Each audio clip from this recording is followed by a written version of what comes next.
উত্তরায় বিমান বিধ্বস্তের ঘটনায় সাহিল ফারাবী আয়ান নামের আরও এক শিক্ষার্থীর মৃত্যু হয়েছে। রাত 1:45টার দিকে জাতীয় বার্ন ইনস্টিটিউটের আইসিইউতে তিনি মারা যান।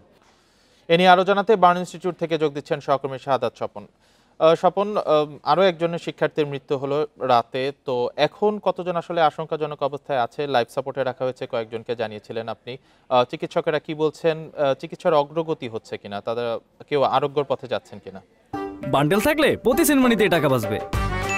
বিকাশ সেনমানি বান্ডেল কিনে জিতুন প্রতি লেনদেনে। দেখুন, চিকিৎসকরা আজকে আর গণমাধ্যমের সাথে এখন পর্যন্ত কথা বলেননি। তারা এটা প্রতিদিনই আনুষ্ঠানিকভাবে দুপুরের পরে 3টা সাড়ে 3টার দিকে ব্রিফ করেন। কাজেই সেই বিষয়টি আমরা পরে বলতে পারবো। এখন পর্যন্ত ভর্তি আছেন 33 জন সেদিনের দুর্ঘটনায় যারা দগ্ধ হয়েছিলেন। 33 জনের মাঝে 3 জনের অবস্থা ক্রিটিক্যাল আগেই বলা হয়েছিল, 4 জনের অবস্থা বলা হয়েছিল গতকাল। তো সেখান থেকে রাতে একজন মৃত্যুবরণ করেছেন। তো যে 3 জনের অবস্থা ক্রিটিক্যাল আছে তাদের একজন লাইফ সাপোর্টে আছেন আর বাকি 2 জন আইসিইউতে আছেন। এর বাইরে 9 জনের অবস্থা তাদের থেকে কম গুরুতর বলা যায়, তবে তারাও ঝুঁকির বাইরে না, অর্থাৎ তাদের অবস্থাও ঝুঁকিপূর্ণ। আর এর বাইরে যে 21 জন আছেন তাদের অবস্থা উন্নতির দিকে, এরকম আমাদের চিকিৎসকদের পক্ষ থেকে জানানো হয়েছে। তো আমরা যতটুকু জেনেছি যে সকালে একটি বোর্ড মিটিং হয়েছে, এখানে মেডিকেল বোর্ড বসেছিল।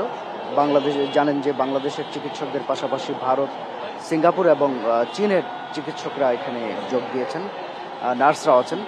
তো তাদের যে বিশেষজ্ঞ চিকিৎসকদের যে বোর্ড মিটিং, মেডিকেল বোর্ডের মিটিং, সেই মিটিংয়ে আজকে প্রতিটি রোগীকে তারা ব্যক্তিগতভাবে ভিজিট করেছেন এবং প্রত্যেকের অবস্থা দেখেছেন, সর্বশেষ কতটুকু উন্নতি বা অবনতি হলো সবকিছু পর্যবেক্ষণের পর তারা মিটিং করে সেখানে সিদ্ধান্ত নিয়েছেন যে কার ব্যাপারে কি ব্যবস্থা নেওয়া হবে।